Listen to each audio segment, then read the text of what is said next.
Should I record? Yeah. So today I want to show you how to braise some pork shoulder. I've been doing that pretty often in quarantine for many reasons. One of them being it's extremely affordable, and also because it's a way of turning one piece of meat into many meals. Very simple piece of meat, very simple procedures, but it's going to be packing a lot of flavors. So let's get into it.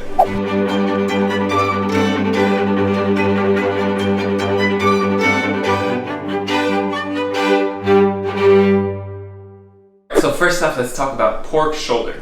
Today I'm going to be cooking 5 pounds of bone-in, skinless pork shoulder. It's fairly easy to find at many grocery stores, and it's super affordable. The reason why I'm picking bone-in today and with all the fat and in a big chunk is because we're going to depend on that piece of meat to bring a lot of flavor to the water, to the liquid we're going to cook it in. That's why I'm picking with meat and with a lot of fat. If you were to find something that's already in chunks, slightly smaller, it's going to work just as well. So what I did is at least 4 hours before braising, or at the best the night before, you're going to start by generously salting it all on every side. So I did 4 sides, and once that's done, we're going to rub it with 2 tablespoons of ground black peppercorns and 3 tablespoons of ground coriander seeds, and I rub this all over the pork for at least 4 hours, to the best the night before. Alright, so because this is the kind of meat that we're going to have to sear first, we're going to sear it for quite a bit of time. I'm going to do that first before even cutting anything. So into a Dutch oven, I'm going to start it in cold, and I'm going to start it on the fat side. What that's going to do is slowly render out some fat so that we're going to cook the protein in its own fat. So it's going to be really delicious. If you do not have a protein that has fat, you're going to need to get your pan at a high rate, so medium heat before you put it in. Alright, so while our pork shoulder is slowly but deeply caramelizing on each side, we're going to do all our veggie prep. So first off, I have a really nice chunk of ginger. I'm going to take about 4 inches of ginger and I'm going to slice that. So do not worry for this, you can leave the skin off. Because everything is going to cook for such a long time, you'll be surprised how large you can leave the things and how well they'll all cook together. Alright, next up, after the ginger, we're going to do about 6 cloves of garlic, and all I'm going to do is just smash them and take the peel off, and then they're going to be ready to go. So the last thing we're going to have to cut today is a couple serrano chilies. And once again, these you can go pretty coarsely. You're going to get all the flavors out of it as we slowly cook them. And that's it for our cutting. So now that our Dutch oven is up to temperature, and the fat side here is nice and rendered, and don't be shy to get a nice deep color on here. You're going to just get more and more flavor into the pan. Now that this is up to temperature, leave the pan at medium heat, and we're just going to flip it and color it on each side. And then keep that going. Awesome, so now that our pork shoulder has been nicely, deeply caramelized on all sides, I'm just going to take it and put it aside, right here, and in this pan, in this beautiful pan with pork fat and deliciousness, we're going to go on and cook everything else. So I have my ginger, serrano, garlic, and that is all going in. We're going to cook this to a pretty deep caramelization because I cut everything so coarsely.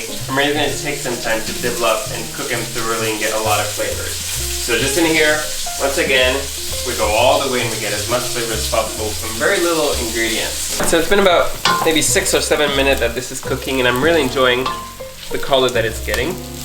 So we're going to be ready for the next step. These 2 steps are optional. First of all, if you have any of your dry rub left, go ahead, put it all in there, we'll bloom it with the rest of the ingredients. And if you have any sort of fresh herbs, that would be a really good time to add them in. So I have some thyme today. And you do the same thing, just tear them a bit, bloom in the remaining fat in there. Make sure you get all those delicious flavor. And then we're going to go into our liquid part of everything. So, classically in a braise, you normally get a lot of wine. But what I think personally with wine is it's a lot pricier. Of course it brings a lot of deepness and sweetness and in flavor and in acidity.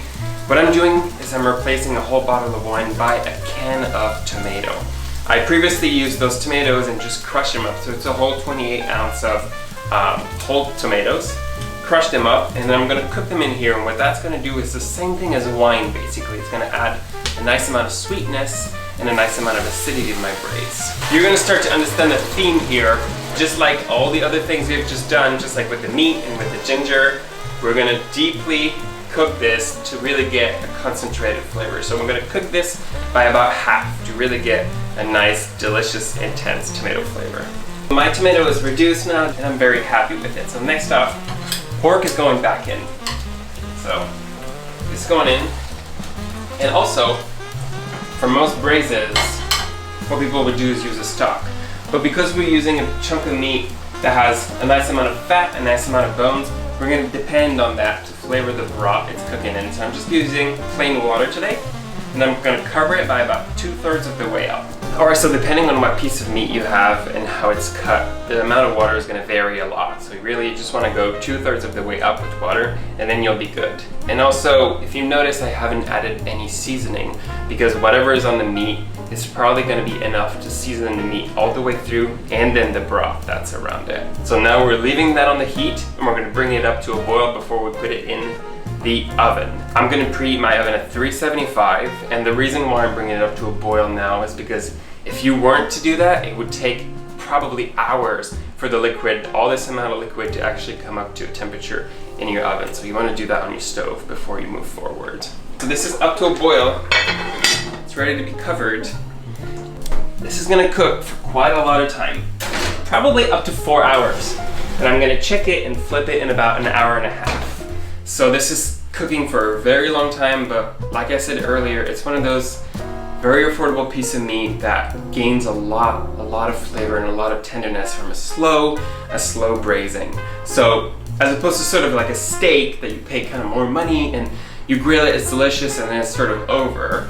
This, we're taking our time. It's almost a whole day process where we're really gonna get a lot of it, and we're really gonna get the most of our, how do you say, the most money for your buck?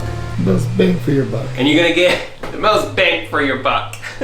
So we'll be back in 1.5 hours, and I mean, in the meantime, perhaps make some homemade bread, boil some beans. I mean, plenty of things you could be doing while this is cooking, or watch a movie or go to work. But yeah, we'll be back in 1.5 hours. Are you ready? Should I record? Yeah. Ready to flip the beast. Oh yeah, we can see it's definitely starting to relax. It's a bit more tender, but it's probably gonna need 1.5 hours, so we're just gonna flip it.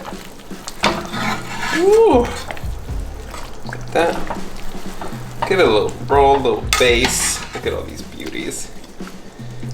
Close it up. That's gonna go back in. You can get back to cleaning your house, doing your puzzle, and I will see you in 1.5 hours. 1, 2, 3, recording. Let's see what that looks like. Ooh. Let's hit it. Ooh, beautiful. If only you could smell in here. So, the liquid has reduced a bit. I'm gonna show you, basically, if you can pick your bone right out like this, you know it's done. But if you don't have a bone, you can just see the thickest part of the meat and just check to see if it basically gives back. So if you push in and there's no resistance whatsoever, you know you're good. There's a lot of things I could be making with this. Today I'm going to show you just a very simple way that I like to prepare it. But if you want a follow-up video on what to do with it, how to turn this into, you know, the best sandwich or the best hash, just let me know, and I would love to show you that. But for now, we're going to keep it real simple. I just really want to celebrate all the hard work we put into this pork. I have just a bit of boiled beans to make your heart happy. And then to this, we can add, we have this pork here. It's just falling apart. It's so beautiful. Look at this. And then don't be afraid. Everything that's in here is good. We have the sauce. There you go. Whatever you have on hands, any greens or even a poached egg would be good. I have some herbs here. To me, this is sort of a dreamy, really hearty dinner. Ready to go. It stays really delicious in the fridge. The really great part about braising like this is you keep it in its liquid and it only gets better. So take that, celebrate it, make the most out of it, and I really hope you... Ow! Thank you so much for watching, and I hope you give this a try. You will see the amount of time you put in this is really gonna pay off. So, thanks, and I will see you next week.